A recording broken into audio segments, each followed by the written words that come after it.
Buenos días a nuestros oyentes del programa Debates en Libertad de Es Radio Alicante. Hoy, para hablar de diversos temas que afectan a la actualidad española, política y social, tenemos a dos colaboradores, dos invitados que son colaboradores habituales. Señor Eduardo Ruiz, buenos días. Muy buenos días, don Alejandro. ¿Qué tal? ¿Cómo está todo? ¿Todo bien? No, todo bien. Superada Fantástico. las alergias primaverales que nos acechan, me encuentro Pues mejor muchas gracias y encantado de estar aquí. igualmente. Higinio Mora, buenos días, Higinio. Hola, buenos días. ¿Qué tal, Alejandro? Muy bien. Vale. Uno de los temas que nos preocupan a todos, a los ciudadanos comunes, es una noticia que ha aparecido recientemente y es que ante la apertura del juicio oral al hermano de Pedro Sánchez y a Miguel Ángel Gallardo, presidente de la Diputación de Badajoz, por presuntos delitos de prevaricación y tráfico de influencias, este último ha decidido aforarse de la justicia ordinaria. Con la complicidad del Partido Socialista Obrero Español, han obligado a 5 candidatos socialistas a renunciar a su derecho a ocupar un escaño de diputado en la Asamblea de Extremadura, para aforar y proteger a Miguel Ángel Gallardo de la acción de la justicia española. Me gustaría que el experto en temas jurídicos, en este caso nuestro compañero Eduardo Ruiz, nos comentara esta noticia. Y quisiera saber si Miguel Ángel Gallardo, con esta acción, al tratar de aforarse, realmente se va a librar de la justicia española. Pues muy bien, pues muchas gracias, don Alejandro. A ver, el auto de apertura de juicio oral en el procedimiento abreviado penal es la última actuación que se realiza en fase instructora y ya marca, como bien dice el propio nombre del auto, la apertura del juicio oral. Es decir, a partir de ese momento, otro órgano judicial, en este caso de enjuiciamiento, es el que va a conocer del procedimiento penal. Y este auto de apertura de juicio oral es un auto que, para que los oyentes lo conozcan, no es recurrible. Es decir, hasta ese momento, todos los autos o resoluciones que ha puesto el órgano judicial en fase de instrucción se podían recurrir, pero este auto ya no cabe recurso frente a él. Y por tanto, el que es objeto o sujeto, en este caso pasivo del auto, se ve abocado necesariamente a sentarse en el banquillo. Claro, hemos hablado de que para llegar a este punto lógicamente, el señor Miguel Ángel Gallardo, para poder aforarse, que es lo que determina en este caso el nombramiento como diputado autonómico, ha tenido que saltar por encima de cinco compañeros de su partido que iban en la lista electoral antes que él. Claro, esto es muy chocante, porque conociendo la caraña de la que está formada el Partido Socialista y su escaso bagaje y su escasa fortaleza moral y ética, habría que saber esas 5 personas que iban antes que él en la lista, por qué han renunciado tan fácilmente a ocupar el escaño autonómico, porque recordemos que, en fin, ser diputado autonómico es un puesto muy apetecible, sobre todo si es gente que no está trabajando o que tiene trabajos de poca cualificación, pues ser un diputado autonómico, en fin, es una bicoca para mucha gente. Claro, y la pregunta que me hago es, conociendo cómo son, ¿qué les habrán prometido a estas 5 personas para renunciar a esa bicoca? Sabemos de una de ellas a la que le prometieron ser subdelegada del gobierno y de momento no han conseguido colocarla porque el delegado del gobierno en Extremadura se ha opuesto, porque al fin y al cabo quien lo nombra es él, se ha opuesto a que se haga ese nombramiento. Pero habría que ver hasta dónde va a llegar esta situación, porque claro, el delegado del gobierno se expone a que le cesen. Si efectivamente el PSOE tiene que pagar el favor a esta exdiputada autonómica, podrían cesar al delegado del gobierno. Pero bueno, esto es una lucha interna del partido. Lo que está claro es que el señor Miguel Ángel Gallardo no tiene palabra, porque él dijo, cuando la instrucción estaba comenzando, la instrucción, recordemos que está implicado en el tema del hermanísimo, de David Sánchez, por la supuesta contratación irregular en esa plaza de coordinador de artes escénicas, que ni él mismo sabía lo que era. Pues bien, este señor, Miguel Ángel Gallardo, que era presidente de la Diputación, creo que de Badajoz, prometió que él nunca se iba a forar porque él iba digamos, a presentar su cara ante la justicia y, por tanto, dar la cara como cualquier ciudadano normal. No tiene nada que esconder.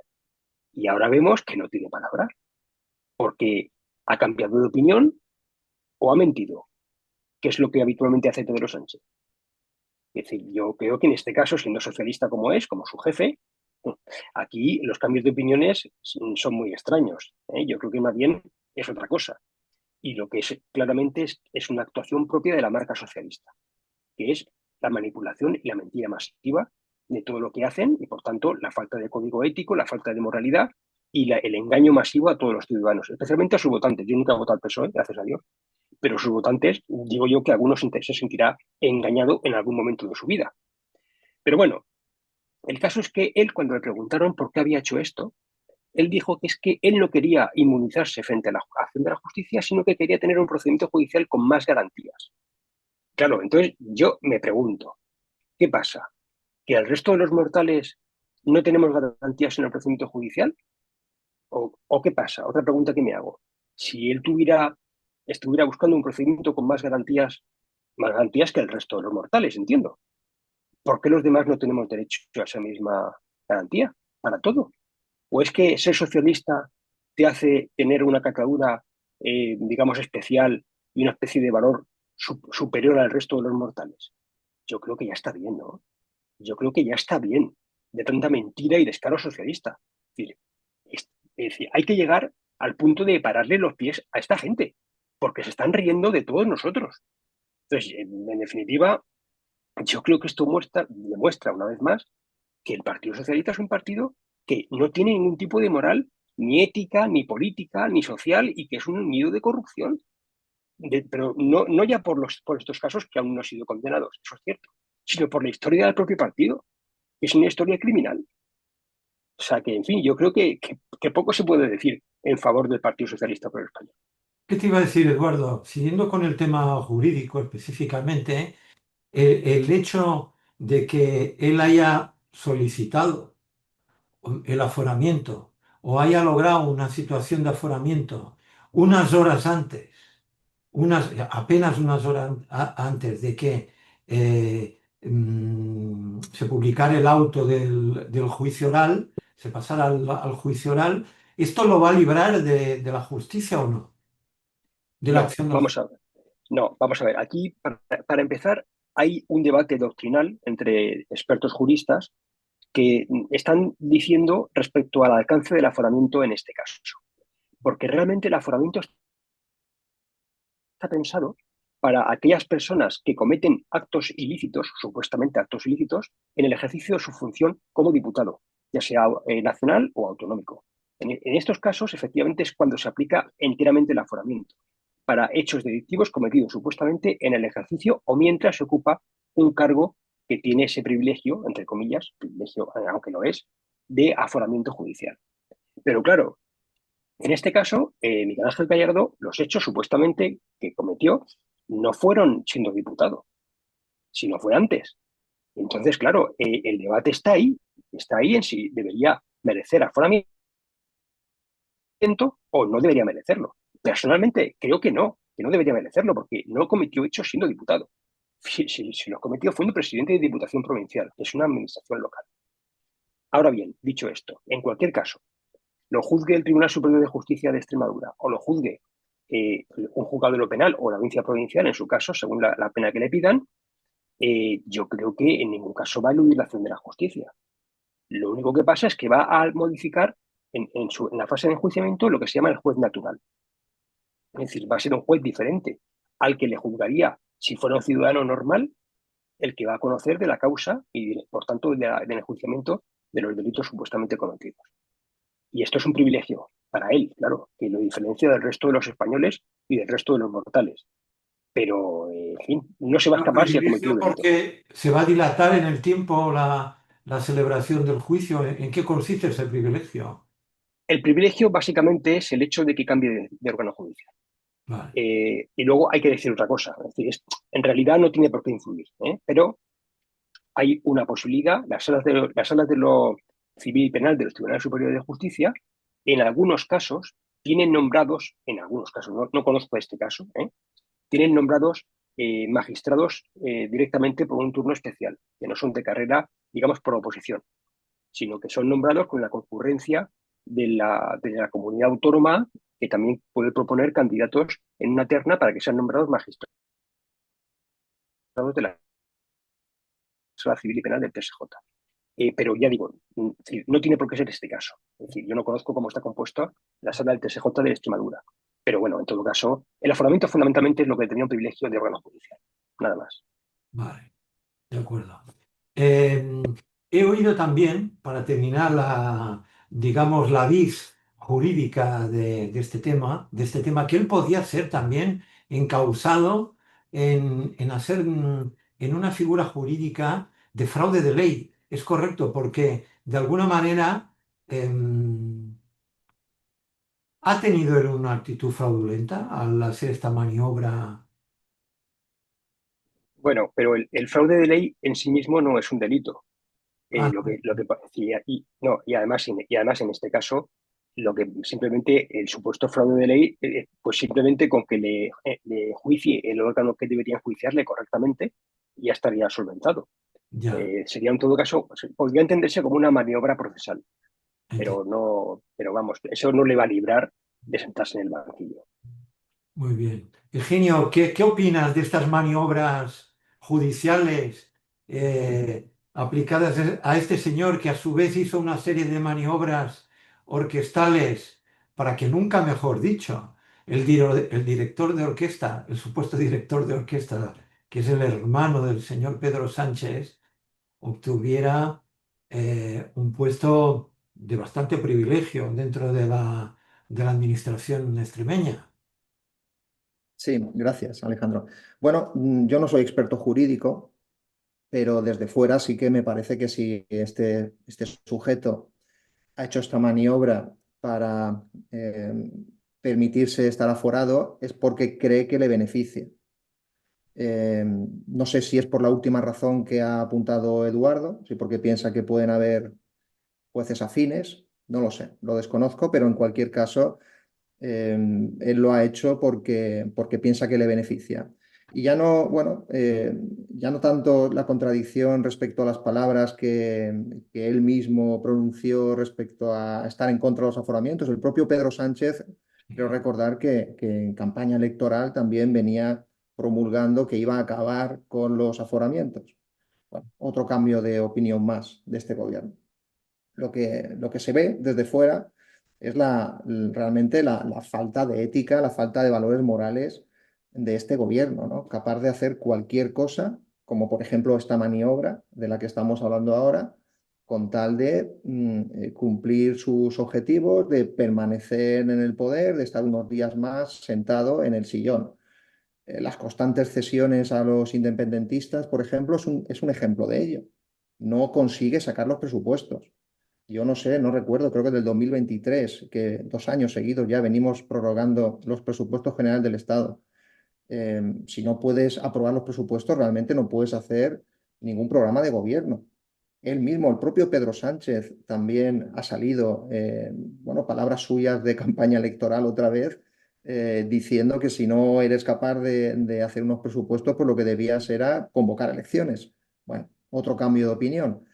Lo que se ve desde fuera, lo que se percibe es que este gobierno parece capaz de hacer cualquier cosa por seguir unos días más al frente. Ya no hablamos tampoco de la corrupción política. La corrupción moral, que es la que estamos hablando ahora, ya sabemos que no hay límite. ¿Será legal? No lo sé.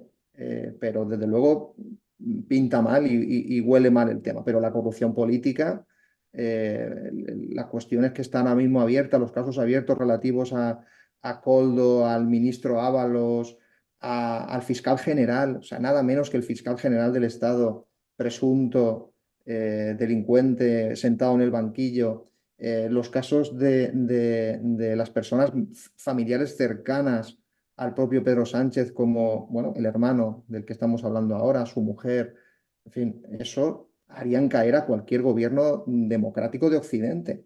Y sin embargo aquí, pues este hombre sigue aferrado a la silla, sigue aferrado al sillón a cualquier precio. Bueno, esta semana mismo hemos escuchado en las noticias que un ministro japonés parece que ha dimitido pues porque hizo unos comentarios inoportunos acerca de, bueno, una carencia que había en el mercado del arroz. Dimite por eso. Y sin embargo, aquí vemos la cantidad de corrupción en torno al gobierno y no pasa nada, ¿no? Eso, en fin, cabría hacer un análisis un poco, no sé, si de tipo sociológico o de qué tipo, para pensar por qué esto sigue pasando. Porque si realmente echamos un vistazo a las encuestas y a las encuestas de opinión y a las encuestas de voto electoral que se publican frecuentemente, parece que tampoco le pasa demasiada factura al Partido Socialista. Ya no hablo solamente de las encuestas del CIS, sino en general se sigue manteniendo en torno a un 30% de votos, 25-30% de apoyos. Claro, cuando tienes una base electoral que es capaz de admitir este tipo de cuestiones morales y políticas, pues ya tienes como carta blanca para poder hacer lo que sea. O sea, cuestiones que, por ejemplo, no tiene la derecha. Entiendo que en cualquier gobierno de derecha el filtro, el listón, está mucho más alto en respecto a este tipo de tropelías. O sea, yo vamos, todos nos podemos imaginar lo que estarían diciendo los medios de comunicación si cualquiera de estos casos, lo del hermano, lo de que estamos comentando de la Diputación, etcétera, si esto pasara a la derecha, si esto le pasara al Partido Popular. O sea, ¿qué estaría pasando en las televisiones? ¿Qué estaría pasando en la calle? O sea, Ardiendo, Higinio, ardiendo, estaría todo. estaría ardiendo literalmente y sin embargo aquí no pasa nada. Encendemos la televisión, vemos los programas de opinión y no pasa nada. Parte culpa de esto es del propio Partido Popular, que entregó todas las televisiones a la izquierda. Salvó a La Sexta en una operación conocida por Soraya, pero es que las demás, su línea ideológica general es de izquierdas y por tanto, cuando ocurren este tipo de noticias no pasa nada y bueno, ya otra cosa. Entonces, eso es bastante triste el ver que a pesar de todo esto, esa base electoral que tiene el Partido Socialista sigue votando a Partido Socialista y sigue apoyando a Partido Socialista. Por eso decía, bueno, habrá que ver cómo se puede derribar, cómo puede caer un gobierno así. O sea, no lo sé, creo que, vamos, ahora mismo no sabría deciros. Además, Yo, este gobierno da la impresión, desde el punto de vista jurídico, que es el que hemos estado tocando hace un momento con Eduardo, que además está maquinando en estos momentos para tratar que casos como este no se lleven a la justicia. Esto todavía, o sea, no solo es grave lo que estáis comentando sobre la situación amoral en la que estamos inmersos, sino que están profundizando en la moralidad. La prueba, lo comentábamos en el último programa con Eduardo, es el hecho de la reforma que ahora pretenden sacar adelante, de la reforma judicial, del Poder Judicial que pretenden sacar adelante. Me da la impresión que si esa reforma estuviera ya aprobada, la acusación particular en este caso me parece que no hubiera podido llevar a esta gente a los tribunales. Porque se trata de la acusación particular, no del fiscal. ¿Es esto correcto, o existe ese riesgo, Eduardo? sí, bueno, se refiere fundamentalmente, no tanto a la acusación particular, sino a la popular. La A la acusación popular, popular, perdón. Sí. correcto. La popular efectivamente está reconocida en la Constitución de alguna forma, pero sí que efectivamente lo que pretende hacer el gobierno es primero atribuirle la instrucción al Ministerio Fiscal, con lo cual se pierden muchísimas garantías procesales. ¿Por qué? Pues mire, por muchas razones. Primero, porque el fiscal es un órgano que no es independiente, por muchas reformas que hagan del Estatuto Orgánico del Ministerio Fiscal, que para blanquear un poco la idea de darle la instrucción, el Ministerio Fiscal no es independiente ni podrá serlo nunca, porque la Constitución lo establece así, lo configura así. En segundo lugar, porque la instrucción en manos del fiscal es una instrucción en la que, en principio, al menos con la experiencia que hay en España, que alguna hay, Lo digo para que, si quieren, luego lo comento. Hay experiencias en España de institución en manos del Ministerio Fiscal y están en vigor hoy, y ahora lo contaré. Pues en estos casos no hay recursos frente a las resoluciones del Ministerio Fiscal ni instrucción, porque como no es un órgano judicial, no se puede recurrir procesalmente a sus decisiones.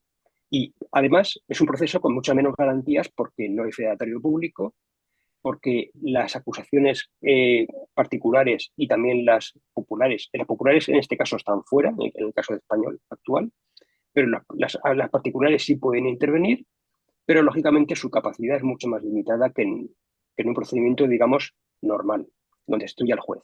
Y además, en la idea que lleva este gobierno siempre ha sido la de limitar las facultades y la intervención de la acusación popular a algunos casos y excluyendo a algunos sujetos que pudieran actuar y que actúan actualmente como acusación popular, como es el caso, por ejemplo, de los partidos políticos. Entonces, claro, evidentemente la instrucción judicial, si el Ministerio Fiscal no quiere echar adelante un caso, porque recibe la orden desde arriba y, lógicamente, en función del gobierno, que es el que nombra, el que propone el nombramiento al rey, del fiscal general del Estado, pues no se investigará. Y al final hay riesgo, tal y como está configurado el sistema, la reforma que pretende hacer este gobierno, hay riesgo de impunidad en España, por razones políticas. Con lo cual, pues la situación es muy grave. ¿Tú crees Y bueno, que, sí, sí, sí, tú crees que existe un enfrentamiento soterrado? Porque no es obviamente, no es un enfrentamiento abierto entre dos pilares del Estado, como puede ser la justicia, el poder judicial por una parte y por otra parte el gobierno de España. ¿Tú crees que hay un enfrentamiento soterrado que los jueces han dicho hasta aquí? ¿Me entiendes? sin duda. Es decir, aunque más que enfrentamiento, yo diría que hay un agresor Claro. y un agredido. Es decir, el Poder Judicial no está agrediendo al gobierno ni al Poder Ejecutivo, está siendo víctima de agresión desde hace décadas. Y sobre todo con este gobierno, desde que llegó en 2018, está haciendo lo posible por soterrar la independencia del Poder Judicial. Entonces, realmente, bueno, de hecho, si no recuerdo mal, creo que he convocado una huelga de jueces para el día 11 de junio, lo cual también es una situación excepcional en España. Es decir, huelgas de jueces ha habido muy poquitas, porque también sabrán ustedes que el derecho de huelga como derecho constitucional del funcionario y del trabajador no está contemplado para los jueces, porque los jueces son funcionarios entre comillas, en realidad los jueces son poder judicial y por tanto no tienen derecho reconocido ni regulado a huelga, pero la hacen. Y en este caso me parece muy bien, porque el gobierno está atacando ya demasiado tiempo a su independencia y a su capacidad de actuación y a su propia dignidad. Está poniendo en tela de juicio día sí día también en público las actuaciones de los jueces de una manera absolutamente injusta, por razones políticas, simplemente por razones políticas. Entonces, bueno, efectivamente, hay un ataque. Muy bien. Higinio, ¿qué opinas? Bueno, opino, no conozco en detalle este nuevo cambio normativo, por supuesto, pero bueno, sí que se percibe un intervencionismo del gobierno en la justicia, desde el principio de nombramiento de los jueces hasta bueno, las revisiones de sentencias que hace el Tribunal Constitucional respecto a las sentencias del Tribunal Supremo, cuando sabemos que ese Tribunal Constitucional pues es más un tribunal político que otra cosa, ¿no? Entonces, desde fuera se percibe como que sí que efectivamente hay un intervencionismo político en el sector judicial, ¿no? Esto es un problema que se debe solucionar de una vez ya. O sea, no sé cuál será el próximo gobierno en España, pero uno de los puntos, uno de los temas que tiene que tener encima de la mesa con urgencia debe ser resolver el nombramiento de jueces del Poder Judicial y cerrar de una vez por todas toda posibilidad de intervención en este poder, ¿no? Lo que pasa es que luego vemos lo que ocurre, que llega la alternancia, llega el Partido Popular y como entonces en ese momento es el quien gobierna, pues mantiene el status quo, mantiene lo que ha hecho el PSOE, lo mantiene y en ese momento pues le toca a él nombrar jueces. Y eso es lo que ha venido ocurriendo en los últimos 20 años en España. O sea, más allá de lo que dice la Constitución, pues a partir de la reforma que hizo el Partido Socialista, donde pasaba a ser el gobierno quien mayoritariamente nombraba a los jueces, ha habido época de mayoría absoluta por parte del Partido Popular, dos, de Aznar y del propio Rajoy, y no cambiaron esta forma de nombramiento de los jueces. Y me temo que si cambia otra vez el gobierno y vuelve otra vez el Partido Popular, pues tampoco resolverá este desaguisado. Entonces, para mí, en mi opinión, es uno de los asuntos más críticos que tiene ahora mismo la democracia española. Porque como estamos viendo, y como hemos comentado al principio del programa, el único poder que le está poniendo freno a las tropelías del gobierno, por llamarlo así de alguna manera, es el Poder Judicial. Entonces, claro, si ya cae el Poder Judicial, ya no queda nadie, ya no queda ninguna barrera a la que atenerse, ¿no? Entonces ya esto ya sería, en fin. Por tanto, es crítico que esto se le ponga freno y que se reforme de una vez el nombramiento de jueces y debe ser uno de los puntos que debe estar encima de la mesa en el próximo gobierno. Esa es mi opinión. Además, los ciudadanos tenemos la percepción que lo único que nos afecta a nivel al ciudadano de la calle es cómo la justicia nos puede afectar en nuestras actividades de un ciudadano corriente, como por ejemplo un ciudadano corriente que ejercita el comercio, establece una relación comercial entre empresas y hay un conflicto entre empresas y vamos a los juzgados y nos encontramos con la sorpresa que un juicio por lo civil puede tardar entre 2 o 3 años para que se pueda ver la causa. No hablemos, y yo recuerdo cuando vivía en Cataluña el caso de un conocido mío que le dijo, tenía un pleito con un propietario de un local comercial y al final tuvieron que llegar a un entente personal entre ellos porque el juicio no se iba a ver hasta dentro de 3 años. Claro, esto no es justicia ni es nada, porque claro, los ciudadanos en el ejercicio de sus libertades, digamos, económicas y sociales, están condicionados también por la eficiencia, de la aplicación de la justicia. Eduardo, este retraso en la gestión, en la aplicación de la justicia, ¿a qué se debe realmente? Este retraso que es crónico. Sí. Bueno, vamos a ver, yo creo que, lógicamente, cada uno tiene su opinión sobre este tema, ¿no? Yo creo que hay múltiples factores que inciden en la situación de la justicia en España. El primero de ellos es, primero, y para mí más importante, falta de inversión. Es decir, en la justicia nunca se ha invertido de manera real y de manera decidida para darle un impulso y modernizarla y darle capacidad de resolver lo que entra con solvencia. En segundo lugar, hay falta de jueces, y es verdad, hay falta de jueces en España, que ha sido también una cadencia tradicional. Estamos por debajo de la media europea de jueces por habitante. En tercer lugar, también hay que decir que las leyes procesales, desde mi punto de vista, son muy mejorables. Es decir, en este caso, creo que, por ejemplo, en la justicia civil hay demasiada oralidad, desde mi punto de vista, es decir, demasiada presencia física del juez en cada fase, en cada juicio, en cada actuación, que eso, lógicamente, cuando tú exiges que el juzgador esté siempre presente en la actividad que se va a realizar, le quitas tiempo para resolver. Yo creo que las leyes, sobre todo la ley de enjuiciamiento civil del siglo XIX en algunas cosas era mucho mejor que la actual. Es decir, había procedimientos que eran sencillos, que eran de asuntos de menor cuantía y que se realizaban por escrito. Y esto, lógicamente, permitía que el juez se dedicara a resolver. Era todo mucho más rápido.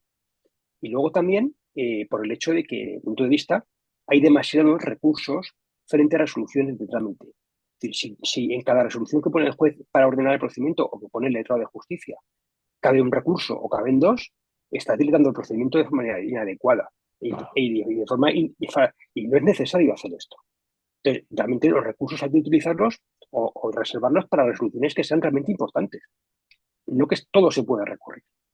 Entonces, digamos que estas son, a grandes rasgos, un poco las ideas que tengo yo sobre la posibilidad de mejorar la justicia. Y antes quería comentar una cosa que no quiero que se me olvide, cuando he dicho que en España ya había un ejemplo de justicia penal en la que el fiscal instruye. Y esto es una cosa que mucha gente desconoce, muchos oyentes nuestros, y que lógicamente está bien que lo sepan. En España, la justicia de menores, de justicia penal relativa a menores de edad, se hace exactamente con el modelo de instrucción por el Ministerio Fiscal. Y por tanto, el juez, en este caso, no instruye, instruye el fiscal, y el juez lo que hace es simplemente, es un juez, como digamos, de garantías procesales y de resolución de enjuiciamiento. El juez lo que hace es acordar medidas cautelares frente al menor si la pide el fiscal y celebra el juicio y en su caso condena o absuelve al menor de los hechos que se le imputan. Y ya está. Esa es la labor, ese es el modelo que es lo más parecido a lo que pretende hacer actualmente el Ministerio de Justicia con la justicia, digamos, ordinaria de mayores. Y desde mi punto de vista, pues sigo insistiendo en que creo que es más garantista la justicia bajo la instrucción del juez. Muy Sí, bien. si me permites un comentario respecto a la cuestión que has planteado, yo creo que en general hace falta una mayor inversión, más recursos para acelerar vamos, los procesos, los procedimientos, pero también habría que pensar ya no solo en más dinero, sino en ver cómo aplicar las nuevas tecnologías al mundo de la justicia. Yo creo que esta revolución digital que estamos teniendo ahora mismo en el sector industrial y en muchos otros sectores de la sociedad también debe plantearse cómo transformar la justicia, la digitalización de la justicia. Y eso, sin duda, pues debe colaborar para acelerar también los procedimientos. A veces se escucha en la tele un sumario de no sé cuántos mil folios, pero vamos a ver, ¿se refieren a folios realmente escritos? O sea, ¿alguien todavía piensa que, bueno, igual es así, que los juzgados actuales se manejan pilas de folios Sí, y sí, carpetas llenas de documentación? todavía. Pues a eso me refiero. O sea, fíjate si hay campo aquí para poder digitalizar, reducir y mejorar los procedimientos desde el punto de vista de la aplicación de las nuevas tecnologías y todo eso tendrá un impacto, por supuesto, en los tiempos de los procedimientos. A eso me refería. Pues Entonces tiene quiere toda decir, la Higinio, que razón, los... Alejandro, Sí, por puntualizar lo que ha dicho Eugenio, que tiene toda la razón. Y en realidad digamos, está de acuerdo con lo que yo he dicho de más inversión, que no era solamente una cuestión de dinero, sino de invertir bien. Es decir, y de colocar en justicia buenas herramientas que funcionen, que sean solventes, que permitan mejorar el trabajo y que se demuestre que sirven. Es decir, si lo que hacemos es gastar dinero con parches y con herramientas que no son funcionales, pues no resolvemos el problema. efectivamente. Todo este boato que el gobierno ha estado maquinando respecto a la inversión en la digitalización y los fondos de New Generation no han aparecido por la justicia, ¿correcto? Sí, sí, sí están apareciendo. Lo que pasa es que, es decir, esto casa con lo que acabo de decir. Es decir, no se invierten realmente en las medidas que sean eficaces y funcionales para que la justicia mejore.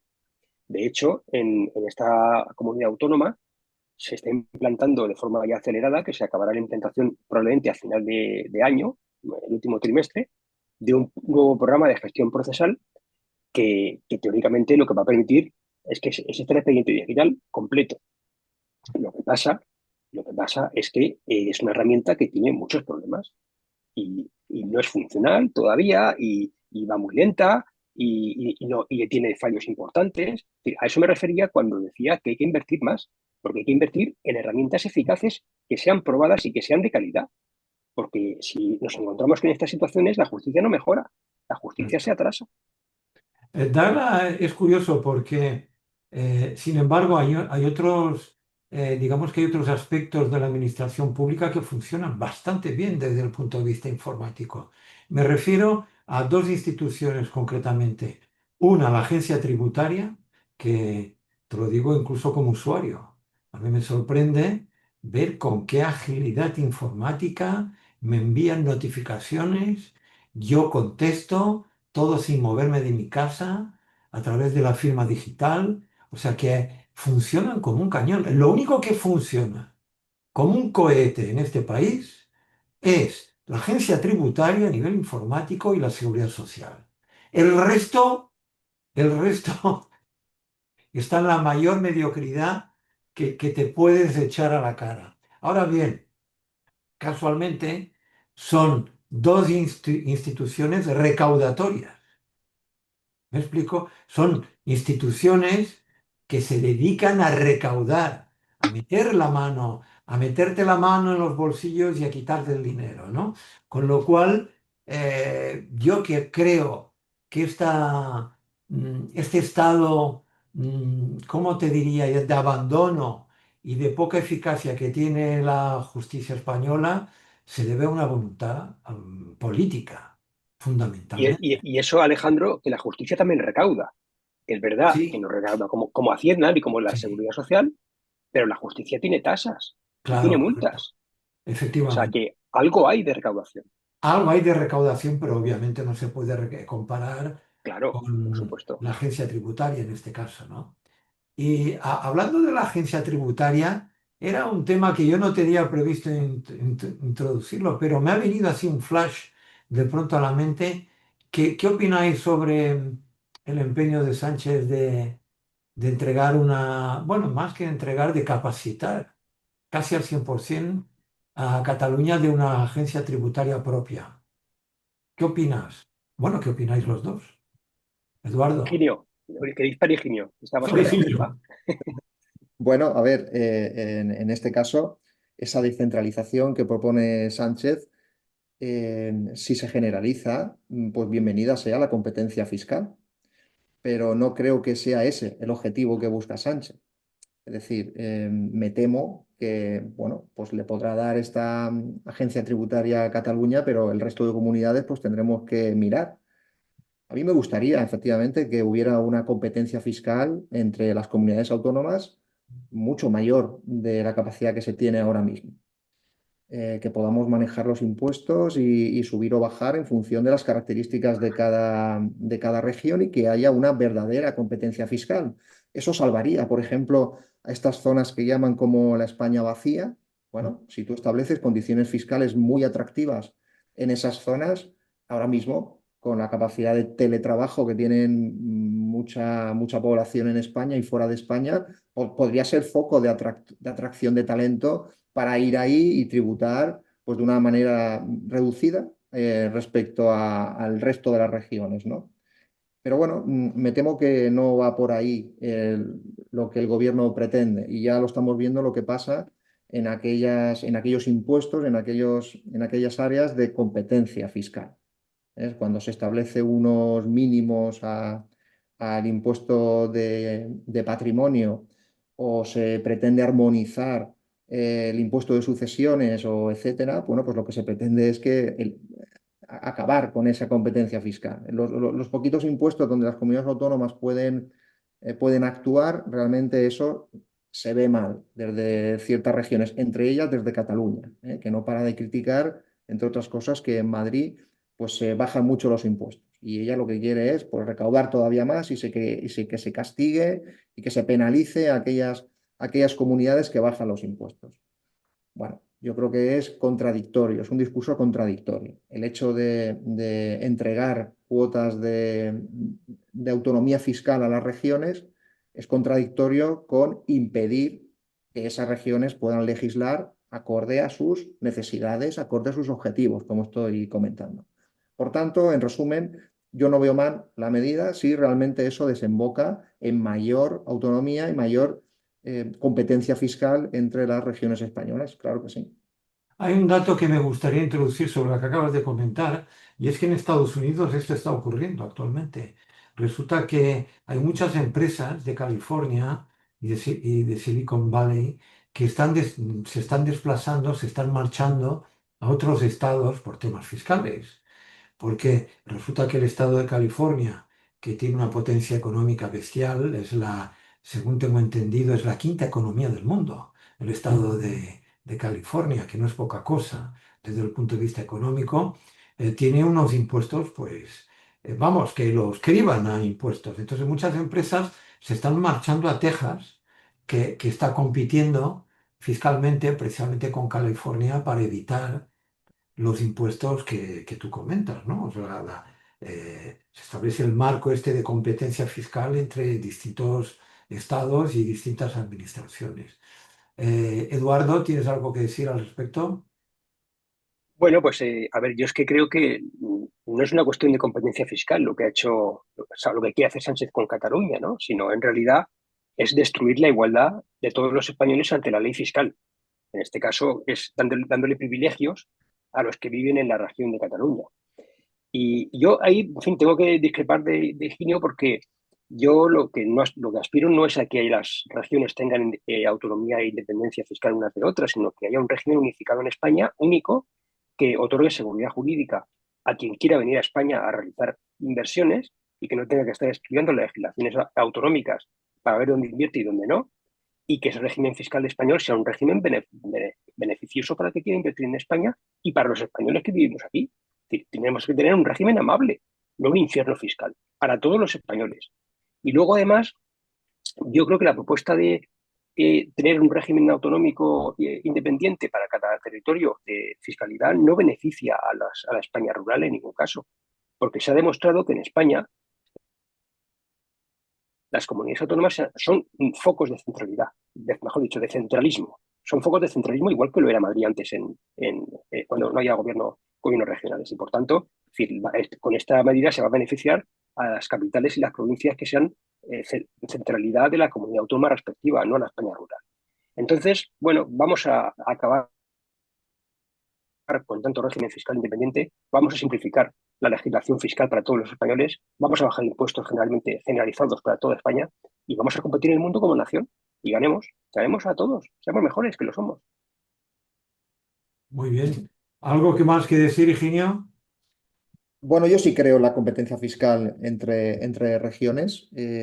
Creo que una forma de que esas zonas rurales, pues, de esa España vacía que se denuncia, que se dice, pueda levantar la cabeza es precisamente mediante este camino. Lo que ocurre es que, como ha dicho don Eduardo, las comunidades autónomas se han convertido en mini estados donde bueno, hay un centralismo en torno a la capital de ese estado, ¿no? En torno a Valencia, en torno a Barcelona, en torno a cada región, ¿no? A cada núcleo de interés. Pero esa competencia fiscal bien llevada a cabo, bien pensada, bien diseñada, claro que puede beneficiar a esas zonas deshabitadas, ¿no? ¿Qué mueve a alguien a ir a una zona deshabitada? Pues que tienen mejores condiciones fiscales, económicas y de otro tipo. Esto es un poco pescadilla que se muerde la cola. No, en esas zonas vacías no hay más servicios públicos, más colegios, más hospitales, porque no hay habitantes. No hay habitantes porque no hay buenas condiciones sociales o buenos colegios o buenos servicios sanitarios. Bueno, vamos a ver la manera de romper esa pescadilla que se muerde la cola, por ejemplo, atrayendo fiscalmente a todos estos nómadas digitales o estas empresas que tienen su fuerza laboral descentralizada, que la tienen desplazada, que se ubiquen en esa España vacía, que se ubiquen ahí. Por ejemplo, establezcámosles un impuesto sobre la renta de 0%.